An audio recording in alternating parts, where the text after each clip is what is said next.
Hey, what's up, guys? Chase Minifield here. First video, testing to see if I can get some content out on helping people with business and entrepreneurship, tech, all those different type of things like that. I'm really focused on helping people create their first tech companies out of the small business or 9 to 5 industry knowledge that they have.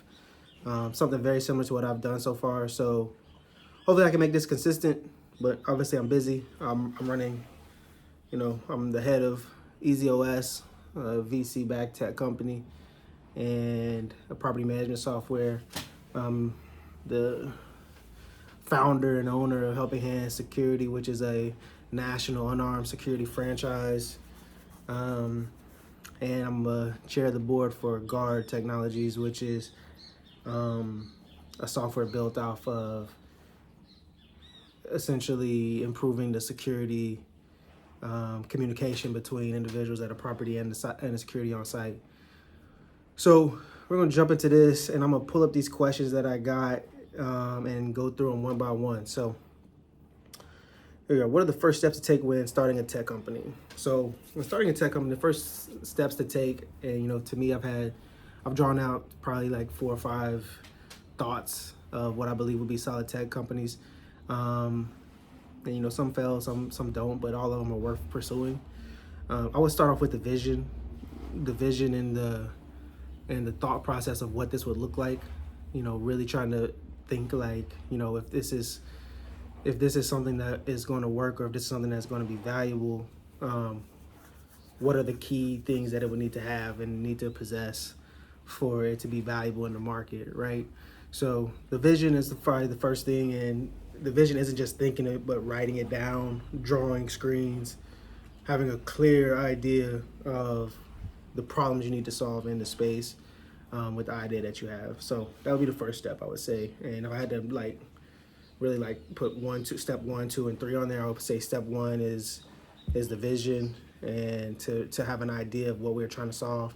Step 2 is who we're solving the problem for, and define who that person is.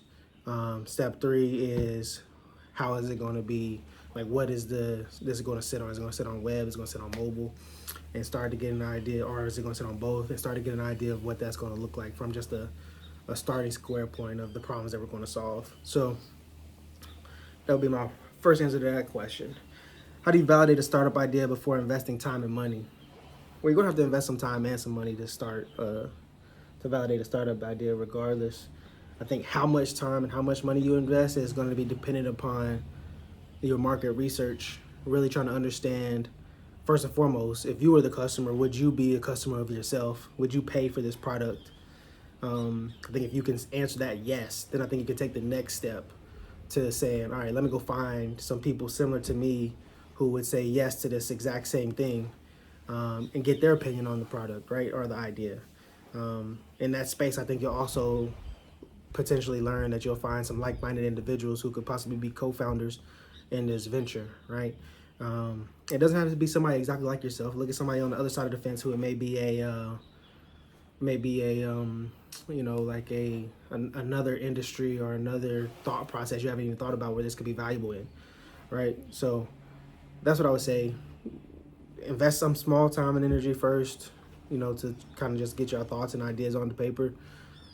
Next, I would say, hey, let's do some market research to figure out, how much we should actually put into this. What qualities make a successful entrepreneur? I think qualities for a successful entrepreneur is clearly defined these days is, will you be here tomorrow? Here we are in 2024, and, we've gone through a pandemic.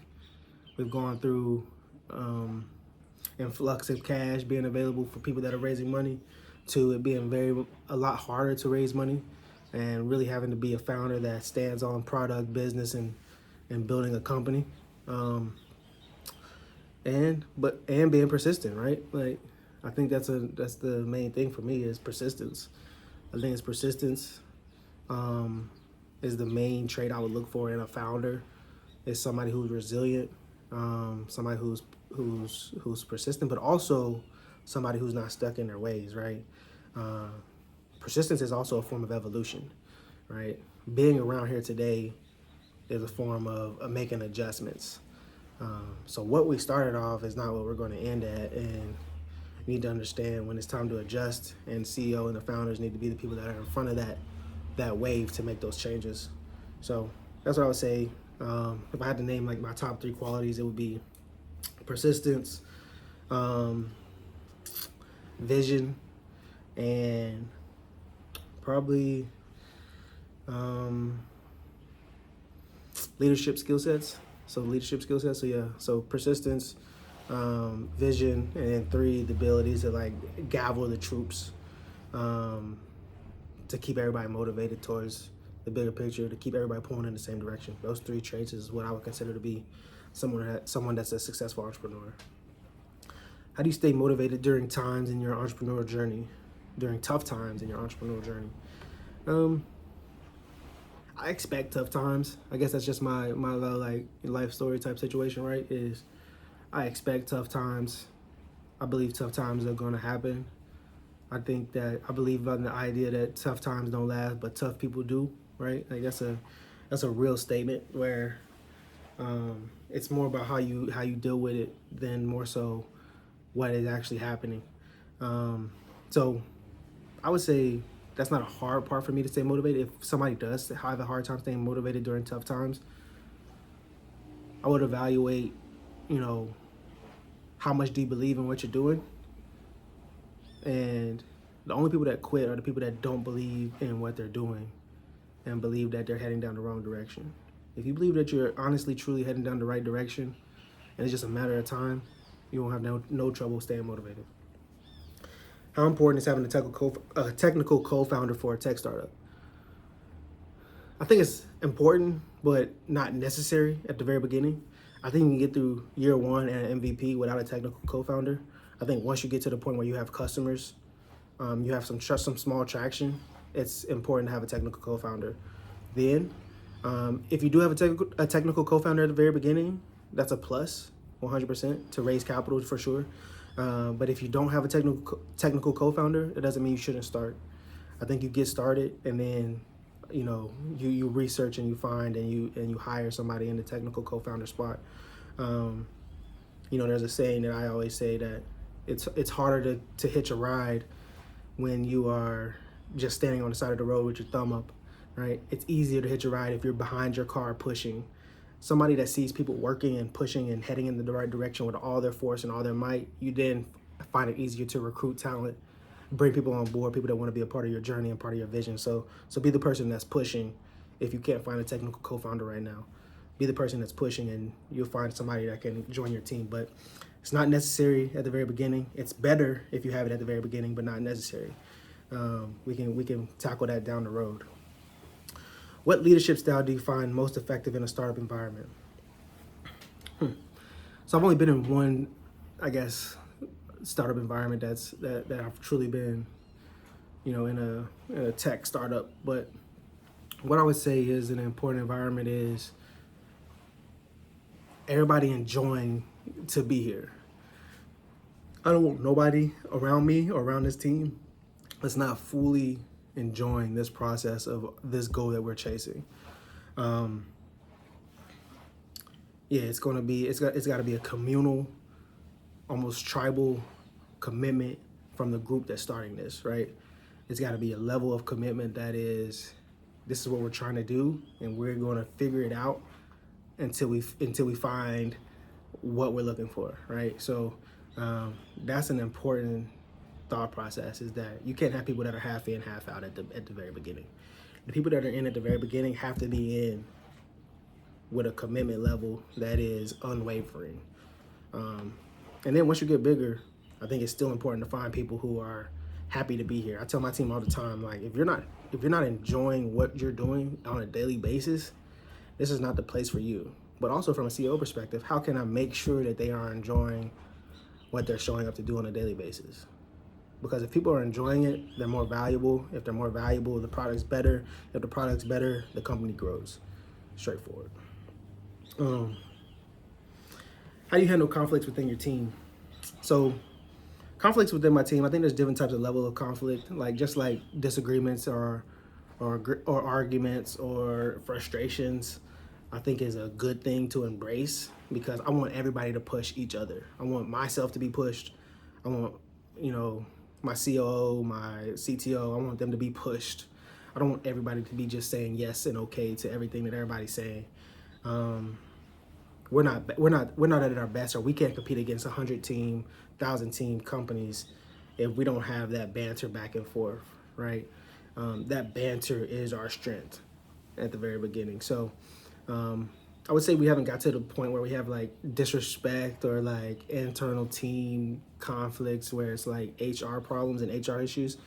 But as of right now, where I sit as a founder, I would say I invite a level of conflict which is constructive, right? Constructive conflict. So that's how I would say I handle that right now. What qualities do you look for when hiring new team members? So when hiring new team members, I'm looking for, first and foremost, across any skill set, any job opportunity. I'm looking for a self-starter. I'm looking for somebody that doesn't need to be